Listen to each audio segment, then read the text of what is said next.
Okay, guys, up next on the podcast, we have Mr. Mitch Chilson. But before we get into that, I need to tell you about the official launch of Manscaped's Weed Whacker 2.0, a premium ear and nose hair trimmer with an improved steel blade with taller and wider slots, allowing for better catching of the hair.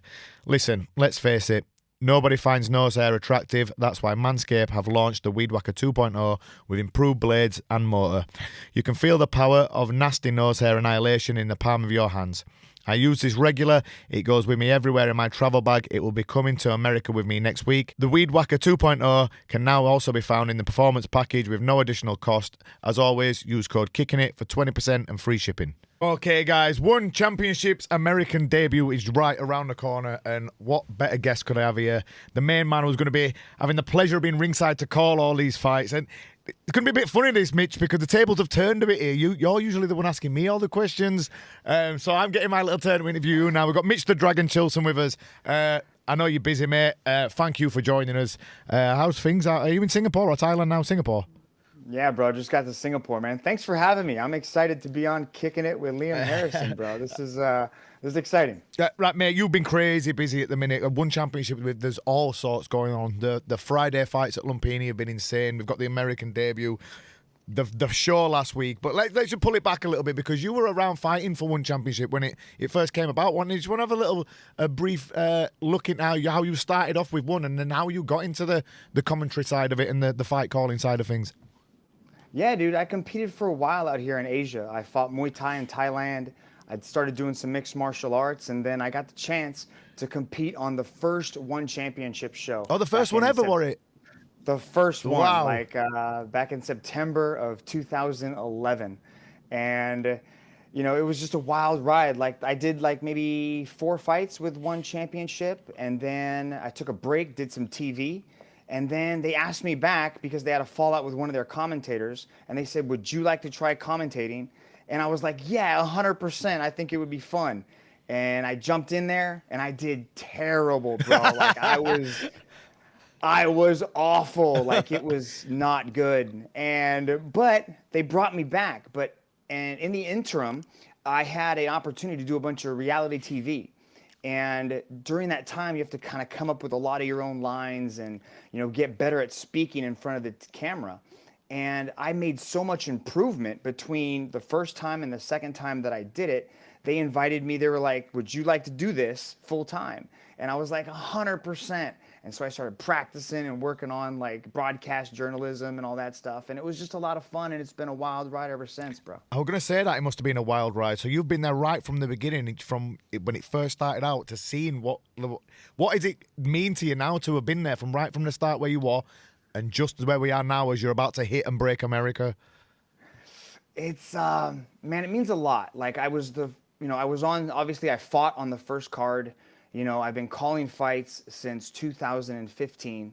So I've been a part of every single milestone, right? Like I was on the first commentary booth for when we debuted One Super Series, and we had Muay Thai and kickboxing, and then when we debuted submission grappling, I was on that first call too. So I've just been a part of everything, and it's an absolute honor, dude. Like it has been amazing that they still keep calling me up, dude. Yeah.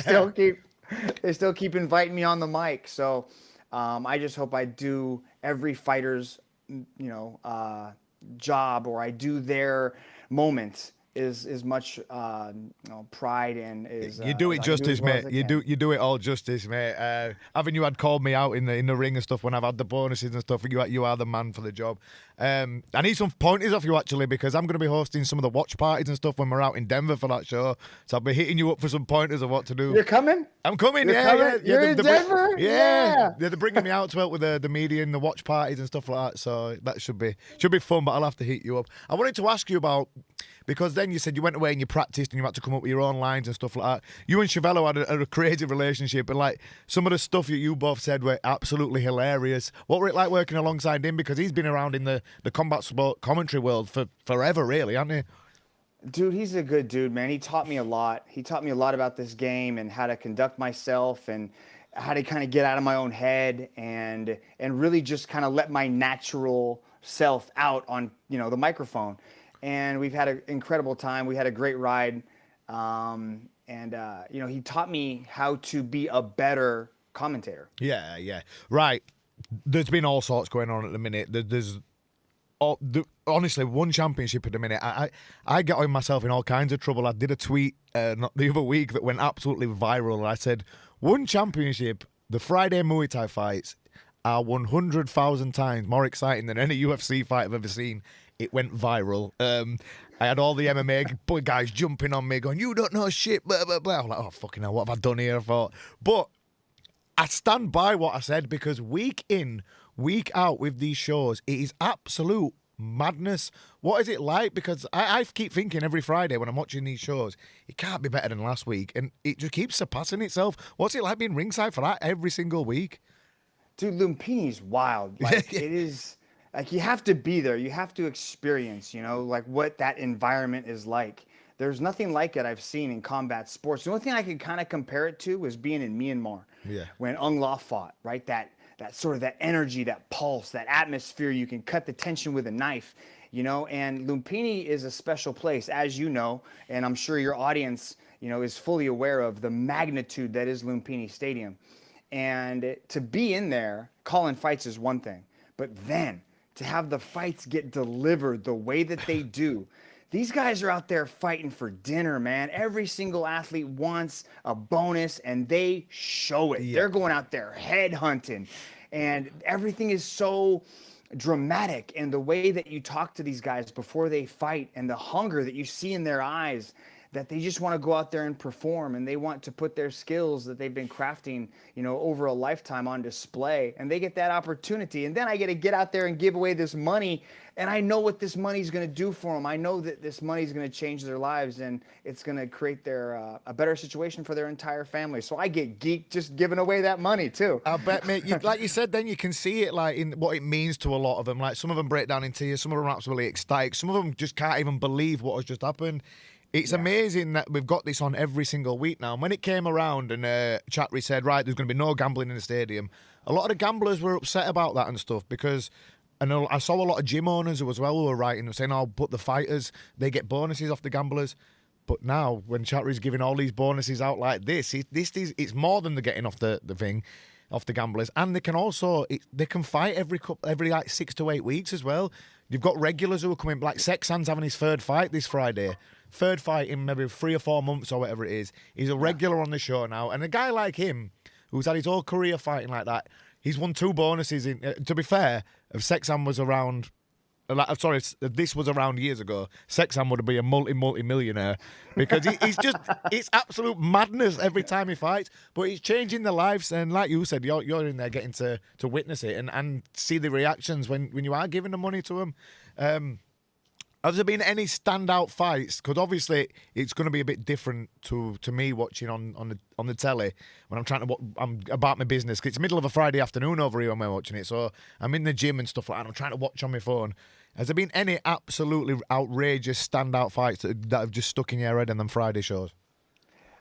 Definitely the Sexon fights. Him against Tyson Harrison. Oh man, I couldn't believe what I was watching. Yeah, that was a little bit nuts, you know? And then, like, you get these kids, like, I'm talking to them like I'm talking to you now in, like, these pre-fight interviews, and they sit there, and they're so, like, you would think they were maybe a Grab driver, or they worked at some restaurant. They're so dainty, and they're so small, and they're so, like, demure with their posture, and they're not like these animals. And then you see them walk to the ring, and you're like, who is that guy? Where did he come from? And you see them transform into these superheroes as they hit that arena and they walk through the stadium. But like Pet Sukhumvit, that dude's crazy, man. Like, he hits so hard. I mean, some of these guys, small gloves Muay Thai, I think, is really changing the landscape of striking. I don't know how you guys do it. I've always known there's something a little wrong with fighters to begin with, myself being one. But for you guys that get in there with little gloves, you know, and you throw hands against world-class strikers, that just, it's changing the landscape of combat sports. I said this the other day. I was speaking to someone on Twitter, and I said, because they were comparing 8-ounce gloves with 4-ounce gloves, and I said, listen, it's changing the dynamic totally. It's so much more dangerous. And they were talking about MMA strikers and stuff. I'm like, no, these guys in these Lumpini shows are not MMA strikers. These are the best strikers on planet Earth. and they're throwing down in the smallest gloves available. It's just a completely different thing than if you watch UFC or anything like that. It is absolutely, like you said, it's wild, and it's changed the dynamic of the sport, and it's made it.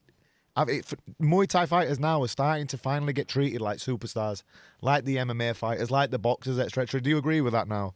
Money, bro. The big money, man. Like Super Bon and Rod Tang. And Yep. these guys are going to, really become next level stars in my mind. And I'm really excited to watch the growth, especially now, like speaking English to them.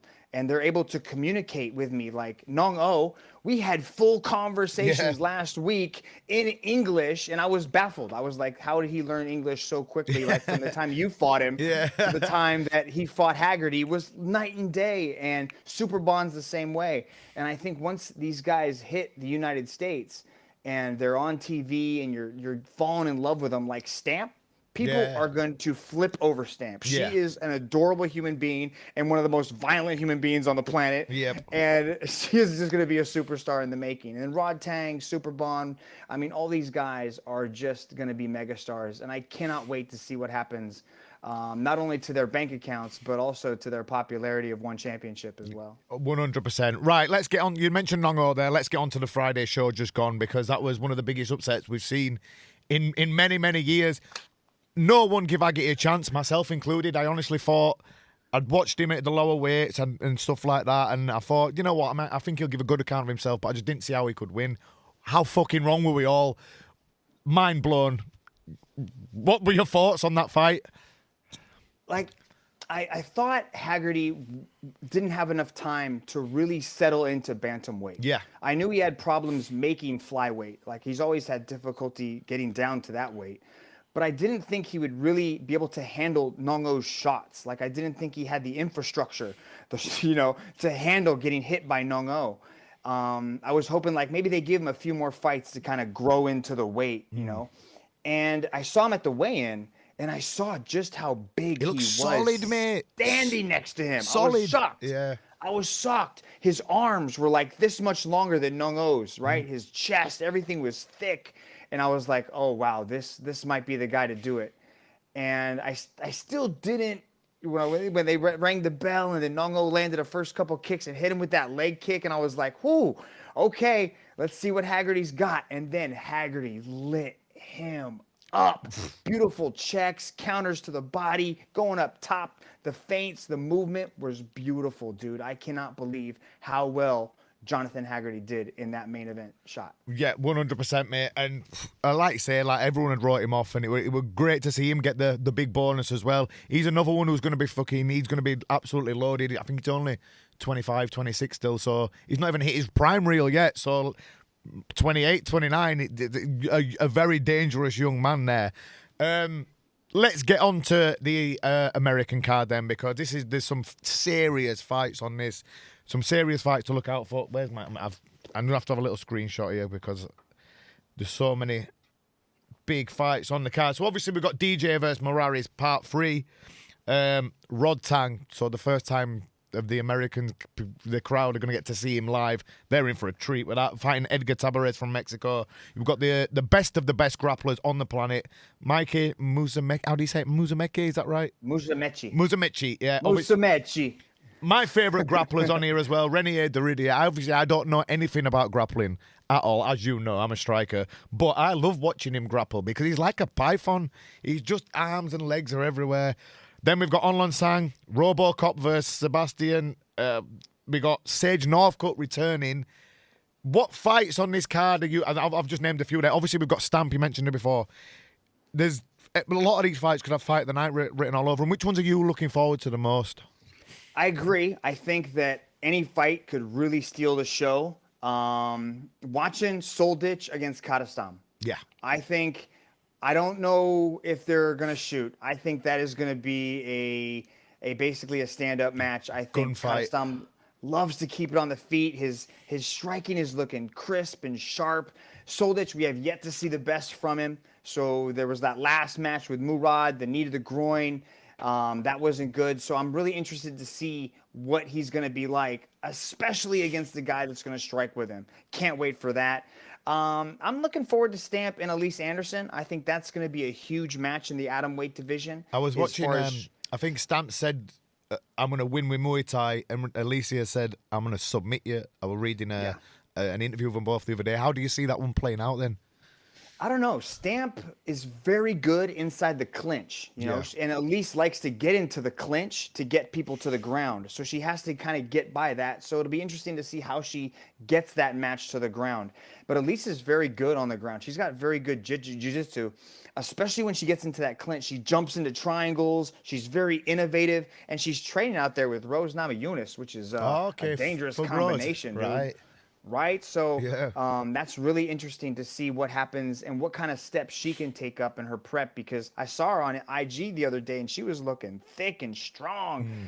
And I think she's going to put up a good account of herself. But Stamp, if Stamp can stop that takedown, anybody is going to have a hard time with Stamp on the feet. Yep. So I'm interested to see how that goes. Sage, again, Super Sage Northcutt returning against Ahmed Mortstaba. Dude, Mortstaba tapped out a Brazilian Jiu-Jitsu world champion in his last match with a nasty triangle. Like, dude's leg was stuck in there. He was getting choked to sleep. It was nasty. So, to be fair, he's had how many? Is it 2 years that Sage has been out as well? So he hasn't took an easy 4 years. Were it? Is that how long Cosmo broke his cheekbone? Wow. So 4 years out of the ring, coming back from a nasty injury like that. He's not dipping his foot in the shallow end. He's been thrown straight in the deep end, hasn't he, really? Yeah, but it's a good fight, and I think a lot of people are underestimating just how good Ahmed Mortstaba is. Yeah. I think he's going to give Sage a great showing, but who knows what Sage has been doing for 4 years. Yeah. You can get your BJJ black belt in 4 years if you really go at it. The wrestling, but that guy's striking second to none, so I'm interested to really see what happens in that matchup as well. Kairat Akhmedov versus Reese McLaren. I think that is going to be a very interesting matchup, because I think the winner of that could be next in line for a shot at either DJ or Mariah. So. Well, I've been keeping my eye on Reese. I've got a lot of time for Reese. He's a really nice guy. He's training with JWP now as well, isn't he? And I've seen him. His last few performances, Reese, he's like up to every time, just and he's looked like he's just going to the next level every time. His opponent, I don't know too much about him. Do you want to tell us a little bit about his opponent for this one? Dude, Kairat Akhmedov is a very well-rounded, just beast. He's good on the feet. He's good on the ground. He's got super strong wrestling. He's good everywhere. The thing about Kairat Akhmedov, though, is he doesn't finish opponents. He grinds on them for 3 rounds. He outworks people, punishes you for 3 rounds with his world-class wrestling, and he's not scared to throw the spinning stuff, right? He'll throw these dynamic strikes hoping to catch you. But Reese has got really good movement, and he's going to be hard to get a hold of like that. So I'm expecting that one to be just a war on the ground. Kairat Akhmedov used to be the flyweight world champion, you know, so he is legit as they come and very skilled. Obviously, the main event it is DJ vs Mariah Part 3. How do we see this one going?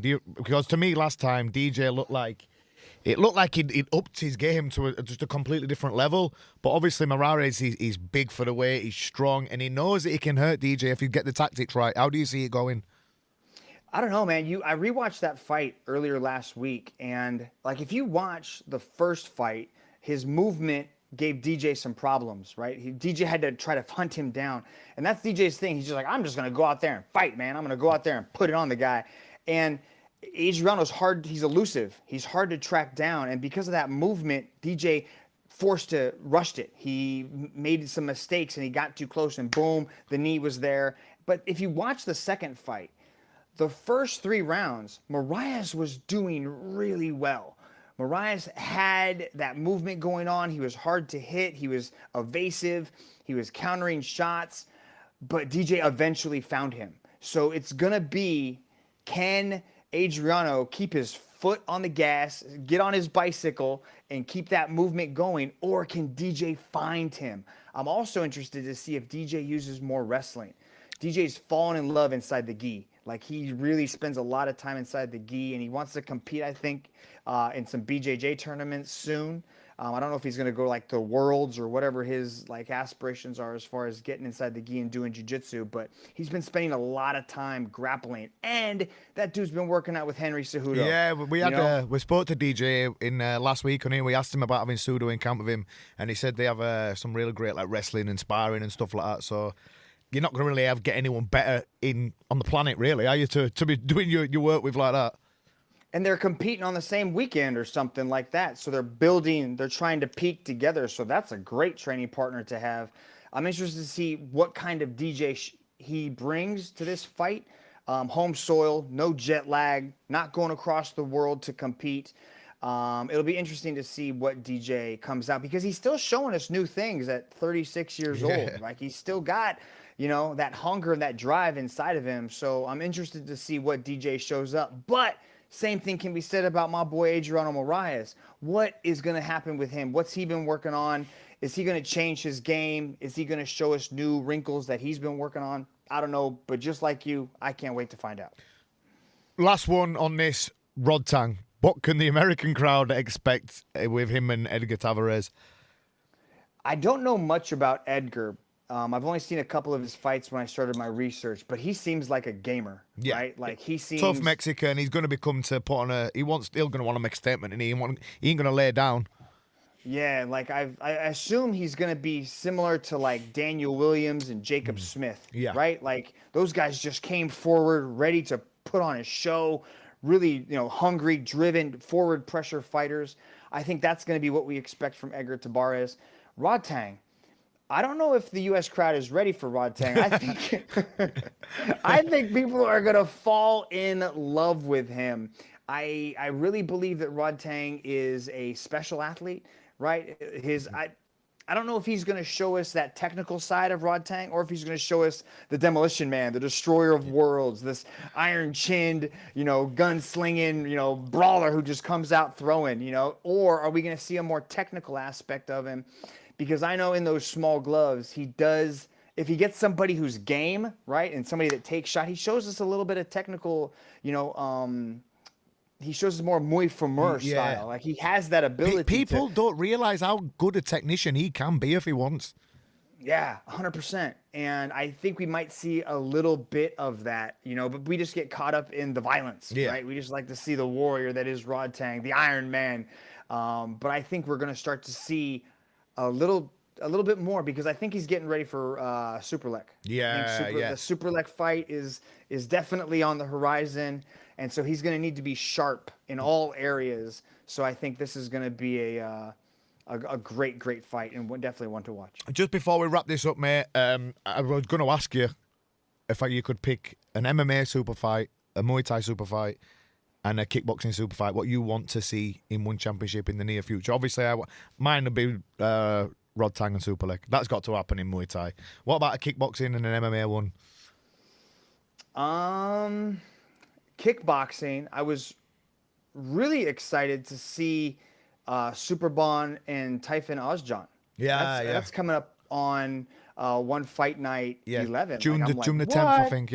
Yeah, like that's the next one right after that. So that was kind of ticked off my bucket list immediately. So I'm really pumped to see that fight. If I had to say any MMA fight, I really want to see Buller and Mulligan. I think that's going to be a really good fight. I wouldn't mind like Buchecha against Mulligan. I think that would be very interesting to see if Buchecha can get past the striking of Mulligan. Top 5 lightweights. The lightweight division, I think, is one of my favorite divisions in mixed martial arts. I would like to see out of any fight. Man, that's a tough call. Look at Chatri. Hey. Look at Chatri. There he is. What's up, Chatri? How are you guys? Hey, how are you, mate? You good? Good. Yes, thanks for having me, bro. Yeah, I'm just finishing up with Mitch first. I'm just asking him for an MMA super fight. He's just he's on the fence at the minute. He can't think of one. MMA super fights, Chatri. Who you got? One fight you really want to see? MMA, or you mean super fight, meaning one of those mixed rules fight? Super fight. So mixed martial. It could be anything. It could be any fight. Yeah, so as Muay Thai super fight, we talked about Rodtan versus Superlek. As kickboxing one, we said Super Bond versus Ozkan, which is coming up soon. We needed an MMA one as well. Let me think about that. I don't have one off the top of my head. Yeah. Don't put me on the spot. We'll come back. Okay. Okay, right, Mitch, massive thank you for joining us, mate. I appreciate all your insight into that. Obviously, you can join Mitch at 5th of May, Denver, Colorado. That's when the show is going to be. Mitch, thank you for joining us, brother. Dude, Liam, thanks for having me, brother. I appreciate it. Can't wait to see you in Denver. Yes, I'll see you there, mate. I'll be there. There we go, man. Cool. Thank you, mate. All right, bro. I'm out.